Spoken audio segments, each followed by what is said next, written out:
Hello दोस्तों, कैसे हैं आप सब। आज हम ऐसे मुद्दे पर बात करेंगे जिससे हर इंसान गुजर रहा है। वो टॉपिक है एंटीबायोटिक। आज हर कोई एंटीबायोटिक का यूज़ कर रहा है। थोड़ा सा जुकाम हुआ, खांसी हुई, बुखार हुआ, पैरासीटामॉल खा लेना, एंटीबायोटिक ले लेना साथ में। एंटीबायोटिक सिफेक्सिन, एजिथ्रोमाइसिन, एमॉक्सिसिलिन, ये सब एंटीबायोटिक खुले आम एकदम सब्जियों की तरह बिक रही हैं। तो आइए आज हम समझते हैं एंटीबायोटिक की काली कहानियां। अगर आप मेडिको हैं तो आपके लिए बहुत ही फायदेमंद है। वीडियो लास्ट तक जरूर देखना। अगर आप एक आदमा आदमी हैं तो ये वीडियो आपके लिए देखना और समझना बहुत ही जरूरी है। तो शुरू करने से पहले वीडियो को लाइक और चैनल को सब्सक्राइब जरूर कर दें और हाँ, बेल आइकन को जरूर दबा देना ताकि ऐसी इंफॉर्मेटिव वीडियो आपको लगातार मिलती रहे। तो आइए हम शुरू करते हैं। आजकल हर कोई डॉक्टर बना बैठा है। थोड़ी सी बीमारी होने पर आपको हर कोई एडवाइस कर देता है कि एजिथ्रो ले लेना, एक दिन एजिथ्रो खा लेना, 2 दिन एजिथ्रो खा लेना, एमॉक्सी 625 खा लेना। लेकिन आपको करना क्या है, इस वीडियो को देखने के बाद सारी चीज़ें आपको समझ में आ जाएंगी। आइए बिना किसी देरी के शुरू करते हैं। एंटीबायोटिक के बारे में देखना है तो इंट्रो देना बहुत ज़रूरी है। इंट्रो क्या है, इसका डिफिनेशन देखते हैं। Antibiotics are drug use to treat bacterial infection. सबसे पहले हम ये समझ लेते हैं कि हमारी बॉडी में जो बीमारियां जो होती हैं, कुछ बीमारियां वो वायरस की वजह से होती हैं, कुछ बीमारियां फंगस की वजह से होती हैं, कुछ बीमारियां बैक्टीरिया की वजह से होती हैं, कुछ बीमारियां अदर पैरासाइट की वजह से होती हैं। पैरासाइट का मतलब छोटे छोटे जीवाणु, ठीक है। तो जो बीमारियां बैक्टीरिया की वजह से होती हैं उनको हमें इलाज करना है किससे? एंटीबायोटिक से। यानी ऐसी बीमारी जो वायरस से हो रही होगी तो उसका इलाज हम एंटीबायोटिक से नहीं करेंगे। ध्यान से सुनना, बहुत इंफॉर्मेटिव। जो भी बीमारी फंगस से हो रही है उसका भी इलाज हम एंटीबायोटिक से नहीं करेंगे। जो भी बीमारी पैरासाइट से हो रही है उसका भी इलाज हम एंटीबायोटिक से नहीं करेंगे। Antibiotics are drugs use to treat bacterial infection. सिर्फ बैक्टीरियल इन्फेक्शन को ट्रीट करने के लिए एंटीबायोटिक्स का यूज किया जाता है। बैक्टीरिया ये क्या करता है, एंटीबायोटिक्स क्या करते हैं, बैक्टीरिया को ये तो मार देते हैं या फिर उसकी ग्रोथ को रोक देते हैं। ये देखिए आपके सामने एक बैक्टीरिया है। सपोज करिए ये आपके बॉडी के अंदर ये इंटर कर गया। एक सिंगल बैक्टीरिया आपके बॉडी के अंदर इंटर कर गया। वो कहीं भी जा सकता है, लिवर में, इंटेस्टाइन में, स्प्लीन में, गॉल ब्लैडर में, कहीं भी चला गया। मान लीजिए ये बैक्टीरिया आपके गॉल ब्लैडर में चला गया, ठीक है, सपोज करिए। और ये बैक्टीरिया गॉल ब्लैडर में जाने के बाद वहाँ पे रिप्रोडक्शन करके अपनी तादाद बढ़ाता है, अपनी जनसंख्या बढ़ाता है। और बहुत सारे बैक्टीरिया मिल करके क्या करते हैं, बीमारी कॉज करते हैं। वो बीमारी का नाम कॉलीसिस्टाइटिस। क्या हो गया? कॉलीसिस्टाइटिस। तो कहने का मतलब ये है, अगर कॉलीसिस्टाइटिस को आपको ठीक करना है तो आपको क्या करना होगा, इस बैक्टीरिया को मारना पड़ेगा। जो बैक्टीरिया आपके गॉल ब्लैडर में है, पित्त की थैली में है, उसको आपको मारना होगा। तो इसको मारने के लिए तो दवा दे दो। तो जो दवा दोगे आप, उस दवा का क्या नाम होगा? एंटीबायोटिक। उसको क्या बोलते हैं? एंटीबायोटिक। एंटीबायोटिक मैंने बताया 2 तरीके से काम करते हैं। एक तो इस बैक्टीरिया को पूरा मार दिया, ठीक है। दूसरा ये जो 1 से 2 बन रहे थे, 1 से 2 बन रहे थे, 2 से 4 बन रहे थे, ये प्रोसेस को रोक दिया। इन प्रोसेस को क्या किया? रोक दिया। यानी ग्रोथ इनकी रुक गई है। तो अब ये ग्रोथ रुक गई तो कुछ दिन के बाद ये अपने आप सारे खत्म हो जाएंगे। बैक्टीरिया 2 तरीके के हुए, बैक्टीरिसाइडल जो बैक्टीरिया को मार देते हैं, और बैक्टीरियोस्टैटिक जो बैक्टीरिया की ग्रोथ को रोक देते हैं। ये 2 पॉइंट आप याद रखना इसमें। 1928 में ये ऐसी मेडिसिन स्टार्ट हुई जो वाकई में बहुत ही खतरनाक थी। इसको हकीकत में माना जाए कि अगर कोई मेडिसिन रिवोल्यूशन लाई है तो कौन सी मेडिसिन है? एंटीबायोटिक्स। वाकई में इससे पहले कितने लोग इस दुनिया में जो है इन्फेक्शन की वजह से, घाव की वजह से मर जाते थे। इसलिए कि एंटीबायोटिक्स क्या करता है? बैक्टीरिया को मारता है, ख़त्म कर देता है। उस बैक्टीरिया से जो भी बीमारियां हो रही थी उससे लोग मर जा रहे थे। लेकिन एंटीबायोटिक्स आने के बाद क्या हुआ? एंटीबायोटिक्स जब आया तो ये जो मोर्टेलिटी हो रही थी वो सारी की सारी बंद हो गई। आइए थोड़ा सा हम हिस्ट्री देख लेते हैं। अलेक्जेंडर फ्लेमिंग नाम के एक साइंटिस्ट थे। 1928 में 1928 में पेनिसिलिन इन्होंने बनाया। पेनिसिलिन ये फर्स्ट एंटीबायोटिक थी, यानी 1928 से पहले कोई भी इन्फ्लेमेशन होता था तो उसका कोई इलाज नहीं था। 1928 में पहली बार अलेक्जेंडर फ्लेमिंग ने पेनिसिलिन बनाई, ये पहली एंटीबायोटिक थी। और इसका मास प्रोडक्शन, इसको जो है मास प्रोडक्शन यानी बहुत ज़्यादा मात्रा में कब बनाया गया? 1940 में। और ये जब वर्ल्ड वार 2 हुआ तो उसमें इसका बहुत यूज किया गया। और 20th सेंचुरी में इसकी बहुत सारी क्लासिफिकेशन, बहुत सारी क्लासेस भी बनाई गई और उसमें बहुत तरह तरह की एंटीबायोटिक्स हमने बनाई। आइए हम देखते हैं एंटीबायोटिक्स वर्क कैसे करते हैं। इंपॉर्टेंट टॉपिक है, मैंने बता दिया। बैक्टीरिसाइडल यानी बैक्टीरिया को ये किल कर देते हैं, बैक्टीरिया को सरासर जड़ से मार देते हैं। कौन सी एंटीबायोटिक्स हैं ऐसी? पेनिसिलिन, सिफाइलोस्पोरिन। ऐसे एंटीबायोटिक जो बैक्टीरिया की ग्रोथ को रोक देते हैं। कौन सी एंटीबायोटिक? Tetracycline, macrolides. अब देखिए, मैं आपको ये बैक्टीरिया का एक स्ट्रक्चर दिखा रहा हूं। ये आपके सामने एक बैक्टीरिया का स्ट्रक्चर है। इसमें देखेंगे आप, सबसे बाहर जो है सेल वॉल है, प्लाज्मा मेम्ब्रेन है, साइटोप्लाज्म है, अंदर क्या न्यूक्लियोइड डीएनए है। ये सारे के सारे स्ट्रक्चर हम बहुत ध्यान से इसको देखेंगे। क्या है कि सेल वॉल जो है, प्लाज्मा मेम्ब्रेन जो है, वो क्या होता है? ये बैक्टीरिया को सेव करके रखते हैं, यानी ये उसकी सुरक्षा करते हैं। तो अगर हम सेल वॉल को ख़त्म कर देते हैं, अगर सेल वॉल यहाँ से काट करके निकाल देते हैं या प्लाज्मा मेम्ब्रेन को काट करके निकाल देते हैं, तो क्या होगा? ये बैक्टीरिया मर जाएगा, ठीक है, ये जीवित नहीं रहेगा। या इसके अंदर जो डीएनए है, डीएनए के रेप्लिकेशन को हम बंद कर देंगे तो ये रेप्लिकेशन नहीं कर पाएगा, ठीक है। इसके अंदर जो भी मेटाबॉलिज्म हो रहा है, मेटाबॉलिज्म होगा ना इसके अंदर, इसको जीवित रखने के लिए उसके मेटाबॉलिज्म को रोक देंगे, मेटाबॉलिज्म को रोक देंगे, तो वो भी क्या होगा? बैक्टीरिया मर जाएगा। तो बैक्टीरिया को मारने के बहुत सारे तरीके हैं, वो सारी चीज़ें यहाँ पे हम देखते हैं। Target bacterial process such as, कहाँ पे हम टारगेट कर रहे हैं बैक्टीरिया को मारने के लिए? जो सेल वॉल सिंथेसिस है उसको अगर रोकना है तो हमें क्या करना है? पेनिसिलिन देना है।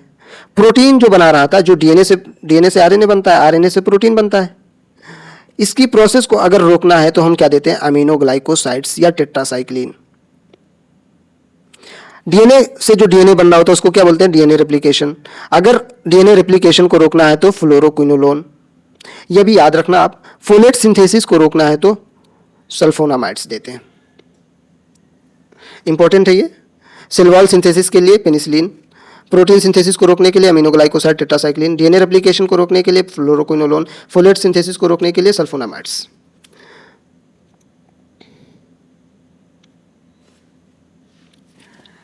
अब देखिए कितने तरीके से हमारे मार्केट में एंटीबायोटिक्स अवेलेबल हैं।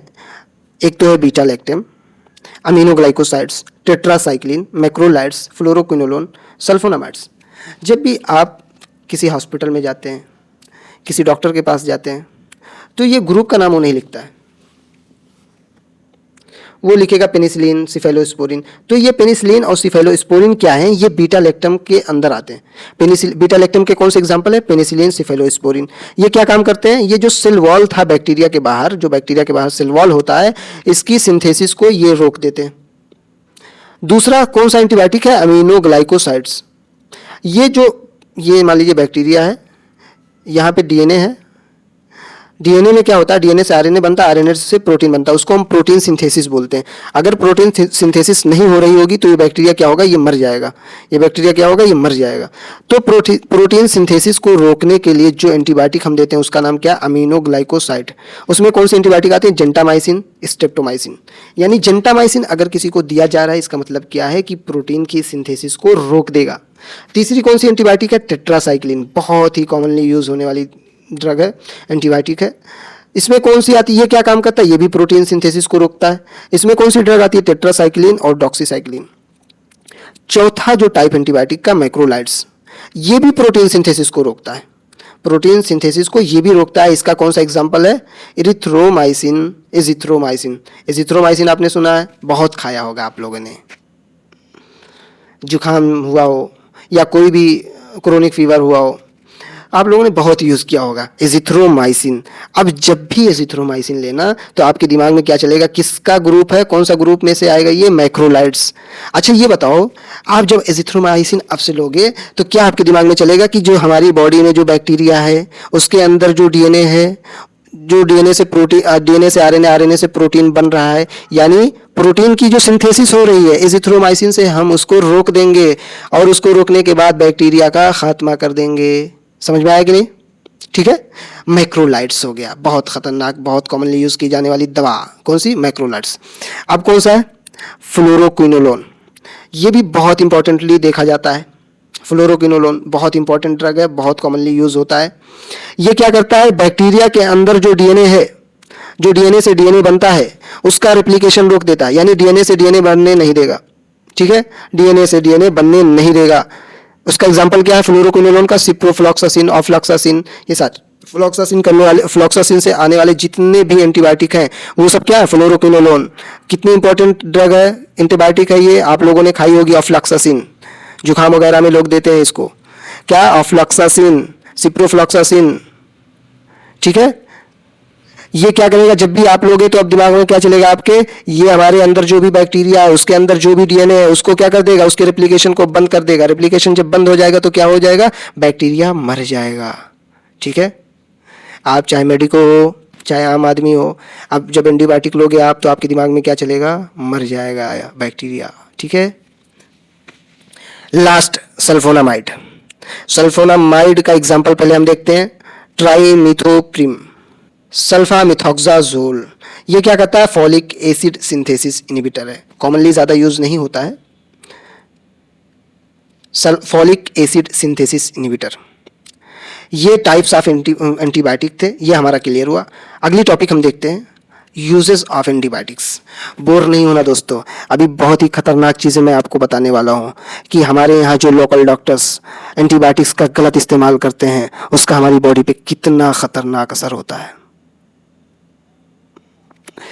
बस थोड़ा सा सब्र करो और सुनते जाओ। अभी छठवां क्या है? Uses of antibiotics. एंटीबायोटिक्स का use treatment of bacterial infections. क्या मैंने बताया था? बैक्टीरियल इन्फेक्शन को ट्रीट करने के लिए सिर्फ एंटीबायोटिक देंगे। आज क्या होता है, आज वायरल है, वायरल फीवर बोलते नहीं है, वायरल फीवर, उसमें भी एंटीबायोटिक देते हैं। वायरल कोई बीमारी हो जाती है हमारे यहाँ लोकल डॉक्टर्स उसमें भी एंटीबायोटिक देते हैं।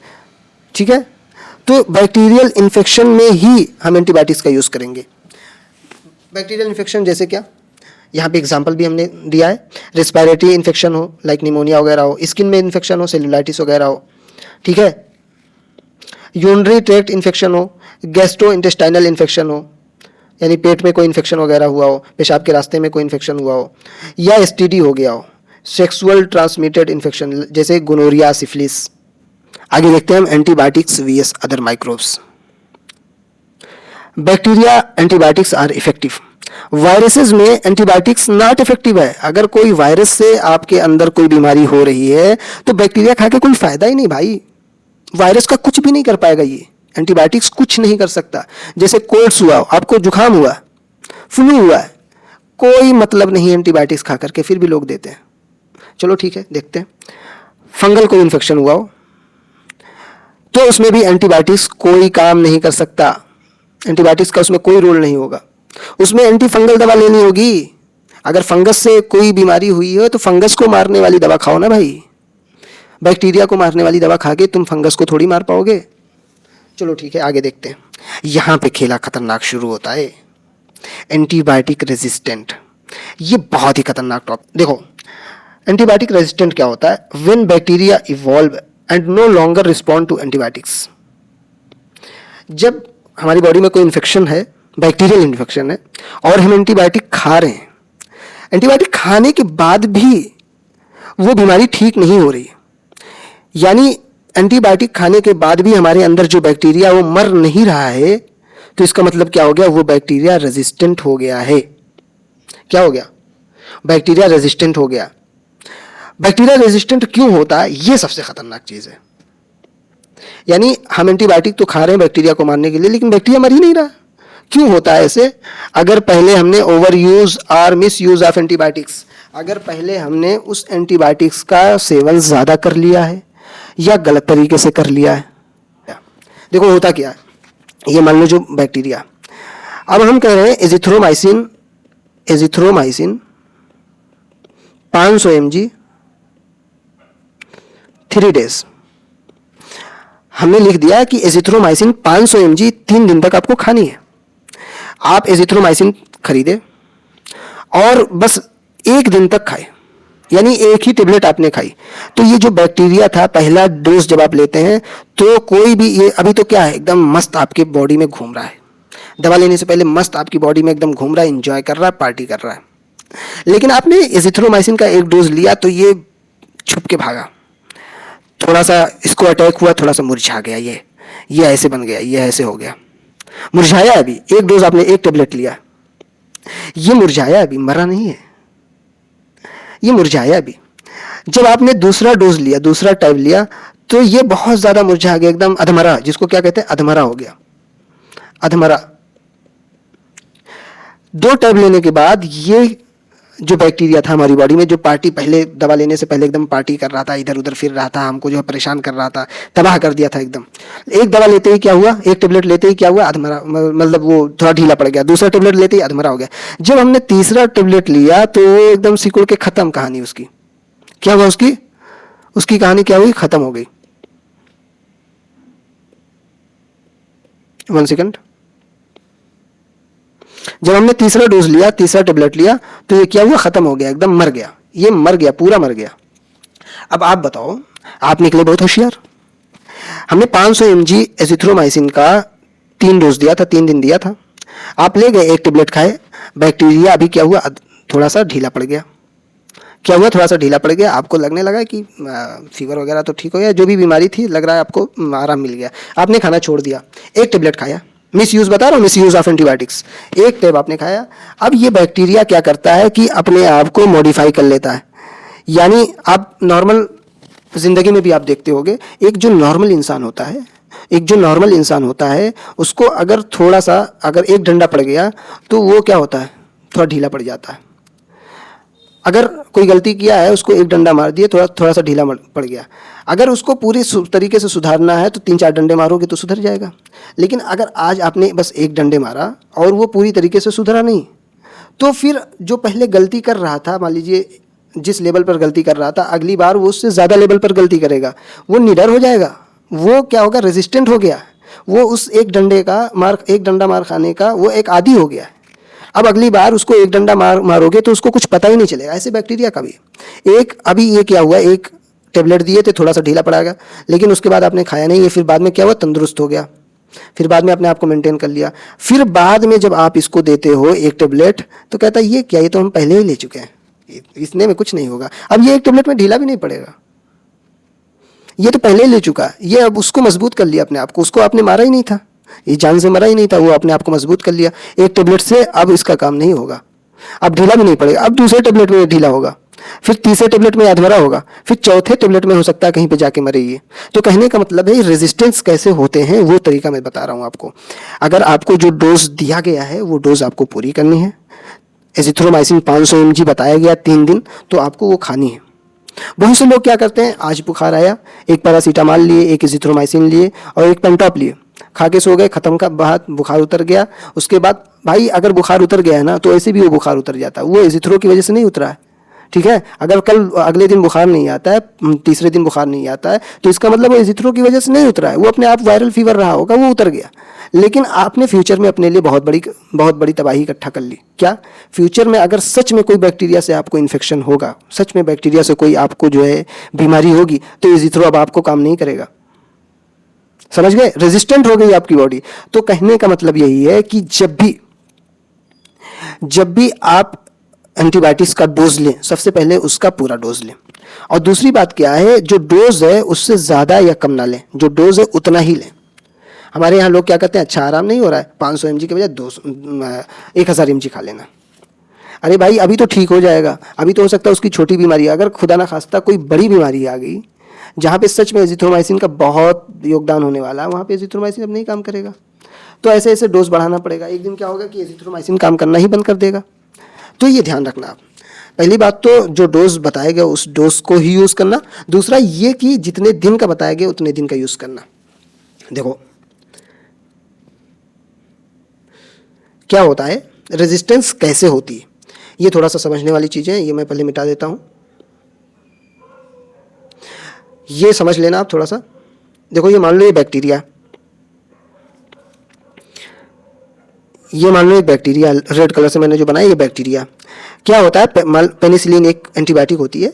पेनिसिलिन मान लीजिए हमने दिया, पेनिसिलिन हमने दिया, इस बैक्टीरिया की जो सेल वॉल है ना, इसको ये ऐसे ऐसे तोड़ देती है, ये ऐसे ऐसे तोड़ देती है। जब सेल वॉल टूट जाएगी तो बैक्टीरिया मर जाएगा। क्लियर? ये पेनिसिलिन क्या करता है, ये बैक्टीरिया क्या करता है कि कुछ दिनों के बाद जब ये रेजिस्टेंट हो जाता है तो ये क्या करता है, कैसे रेजिस्टेंट होता है, ये अपने अंदर एक एंजाइम प्रोड्यूस कर लेता है। कौन सा एंजाइम? पेनिसिलिनेज। कौन सी एंजाइम? पेनिसिलिनेज, या जिसको हम बीटा लैक्टेमेज बोलते हैं, जिसको हम क्या बोलते हैं? Beta lactamase. एज का मतलब क्या होता है? तोड़ने वाली एंजाइम। पेनिसिलिन का मतलब पेनिसिलिन को तोड़ने वाली एंजाइम। यानी ये बैक्टीरिया अपने अंदर क्या क्या इकट्ठा कर लिया? एक एंजाइम जो पेनिसिलिन को तोड़ देगा। अब मान लीजिए, अब ये मान लीजिए आ गए, ये जो मैंने डॉट डॉट बनाया है ये क्या है? पेनिसिलिनेज है। अब पेनिसिलिन आएगा, पेनिसिलिन आने के बाद आप मुझे ये बताओ कि ये जो सेल वॉल तोड़ रहा था ये तोड़ पाएगा? नहीं तोड़ पाएगा। क्यों नहीं तोड़ पाएगा? उसकी वजह देखो, जैसे ही पेनिसिलिन बैक्टीरिया के पास आएगा, पेनिसिलिनेज जो इसके अंदर इकट्ठा है वो बाहर निकलेगा और इस पेनिसिलिन को मार डालेगा, एंटीबायोटिक्स को ही खा जाएगा, ये तोड़ देगा एंटीबायोटिक्स को, कहेगा तू मुझे मारने आया था, मैं तुझे ही मार दिया, कहानी खलास। और अपना बैक्टीरिया सरवाइव करेगा, जिंदा रहेगा, अच्छे से मस्त पार्टी करेगा बॉडी के अंदर। तो हम भी तो खतरनाक है, कम खतरनाक है नहीं। हम कहे अच्छा पेनिसिलिन जो हमने बैक्टीरिया दिया था उसको तुमने मार डाला। बैक्टीरिया से बोलेंगे अच्छा तुमने पेनिसिलिन हमारी जो एंटीबायोटिक थी उसको तुमने मार डाला, चल मैं दूसरी दवा बनाता हूँ। हमने दूसरी दवा बनाई बीटा लैक्टेमेज इनहिबिटर। जो ये बीटा लैक्टेमेज था, ये इसका नाम क्या है? ये मैं हाईलाइट कर रहा हूँ देखो ताकि समझ में आए। ये क्या है? बीटा लैक्टेमेज है। ये जो बीटा लैक्टेमेज था, हमने कहा कि तुम्हारे काम को ही हम बंद कर देंगे, हम ऐसी दवा बनाएंगे जो ये बीटा लैक्टेमेज इनहिबिटर था इसको हम ख़त्म कर दें। ठीक है, तो बीटा लैक्टेमेज इनहिबिटर हमने दवा बनाई। उसका एग्जाम्पल क्या है? क्लेवुलेनिक एसिड, सबबैक्टम, साल्बैक्टम, टोसोबैक्टम। क्लियर? ये क्या करता है, मान लीजिए पेनिसिलिन है, पेनिसिलिन के ऊपर एक कोटिंग कर देते हैं, किससे? क्लेवुलेनिक एसिड से। अब क्या करता है, जैसे ये पेनिसिलिन इस बैक्टीरिया के पास जाता है, मैं दूसरे कलर से बनाता हूँ, जैसे ये बैक्टीरिया, जैसे ये एंटीबायोटिक बैक्टीरिया के पास जाता है, ये बीटा लैक्टेमेज रिलीज होगा। रिलीज होने के बाद इसका पेनिसिलिन का कुछ नहीं कर पाएगा, क्योंकि ये एक कवरिंग लगा के बैठा है, सुपर पावर बन गया है। अब इसका कोई कुछ नहीं उखाड़ सकता, कोई कुछ भी नहीं कर सकता, ये बीटा लैक्टेमेज भी कुछ नहीं कर सकता, इसको तोड़ नहीं सकता, और ये दनदनाता हुआ बैक्टीरिया के अंदर फाड़ के घुस जाएगा और बैक्टीरिया को तबाह कर देगा। देखो एमॉक्सिसिलिन प्लेन आती है, एमॉक्सिसिलिन प्लेन आती है। एमॉक्सिसिलिन जब लेते हैं हम तो ये बैक्टीरिया क्या करता है, एमॉक्सिसिलिन जब रेजिस्टेंट हो जाती है, जब रेजिस्टेंट बैक्टीरिया हो जाता है तो एमॉक्सिसिलिन को क्या करता है, मार देता है। तो हम क्या कहते हैं, एमॉक्सिसिलिन सीवी में ले लो। सीवी का मतलब क्लेवुलेनिक एसिड, ठीक है, क्लेवुलेनिक एसिड सीवी में ले लो। सीवी का मतलब क्या है, एमॉक्सिसिलिन को कोटिंग लगा के ले लो, एमॉक्सिसिलिन को कोटिंग लगा के खा लो। ठीक है, अब वो बैक्टीरिया जो हम एंटीबायोटिक खा रहे थे, एमॉक्सिसिलिन प्लेन खा रहे थे, एमॉक्सिसिलिन को ही खत्म कर दे रहा था।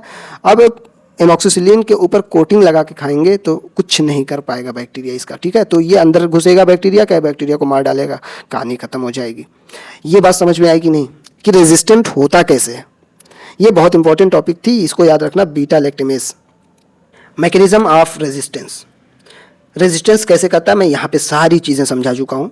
एंजाइम का प्रोडक्शन करता है बैक्टीरिया के अंदर, एक एंजाइम प्रोड्यूस होता है जिसका नाम बीटा लैक्टेमेज होता है। ये वाला बीटा लैक्टेमेज ये क्या करता है, एंटीबायोटिक को इनएक्टिवेट करता है, ये निकलता है एंटीबायोटिक को तोड़ देता है। ठीक है, ये रेजिस्टेंट होने का मैकेनिज्म है।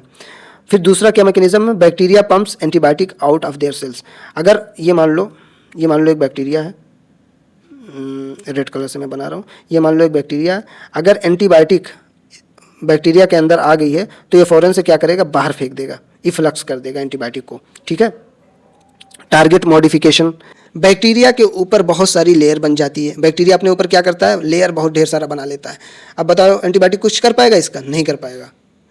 ये सब क्यों हो रहा है? वजह मैंने बता दिया है। या तो ज़्यादा डोज में आपने खाया है एंटीबायोटिक, या फिर कम कम टाइम खाया है, या फिर ज़्यादा टाइम खा लिया, यानी जो डोज है उसके हिसाब से आपने एंटीबायोटिक का सेवन नहीं किया है, तब ये सारी चीज़ें आपको तो झेलनी पड़ेंगी।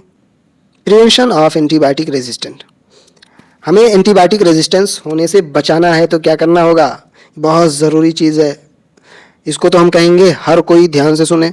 यूज़ एंटीबायोटिक्स व्हेन प्रिस्क्राइब्ड, जब आपको डॉक्टर साहब ने एंटीबायोटिक्स लिखा हो तभी आप उसका यूज़ करें। ये नहीं कि जुकाम हुआ चलो एमॉक्सी ले लो, ये ले लो, वो ले लो, ठीक है, ये काम बंद कर दें आप, वरना एक बार रेजिस्टेंट हो जाएगी तो आपको हकीकत में जब कोई बड़ी बीमारी होगी तो एंटीबायोटिक्स काम नहीं करेगी।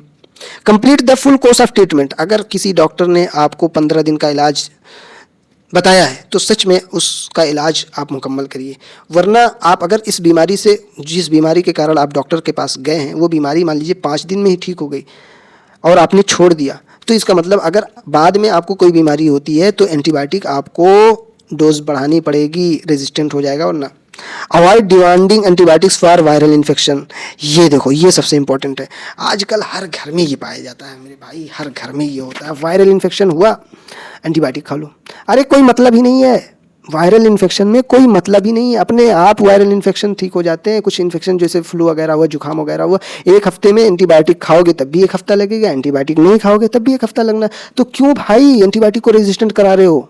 एंटीबायोटिक को रेजिस्टेंट मत कराओ, खाओ मत एंटीबायोटिक, एंटीबायोटिक का यूज़ मत करो वायरल इन्फेक्शन में, कोई मतलब नहीं है। तसल्ली देना हो तो सिंपल पैरासीटामॉल खा लो।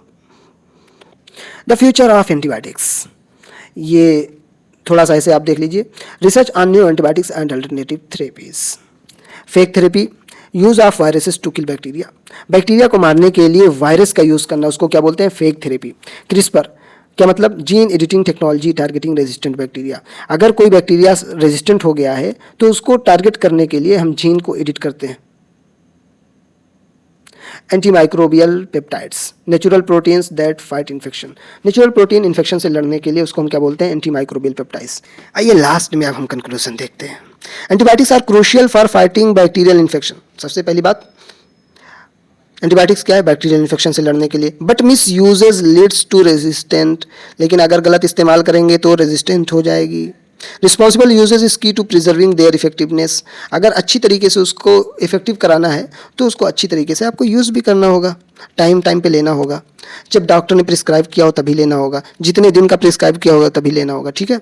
Continued research is essential to combat antibiotic resistant infection. चलिए टॉपिक मुकम्मल हुआ, उम्मीद है आपको समझ में आया होगा। अगर आप मेडिको होंगे तब भी आप समझ गए होंगे, और अगर आप नॉन मेडिको होंगे तब भी आपको उम्मीद है बेहतर समझ में आया होगा। सुनने के लिए बहुत शुक्रिया, बहुत धन्यवाद दिल से।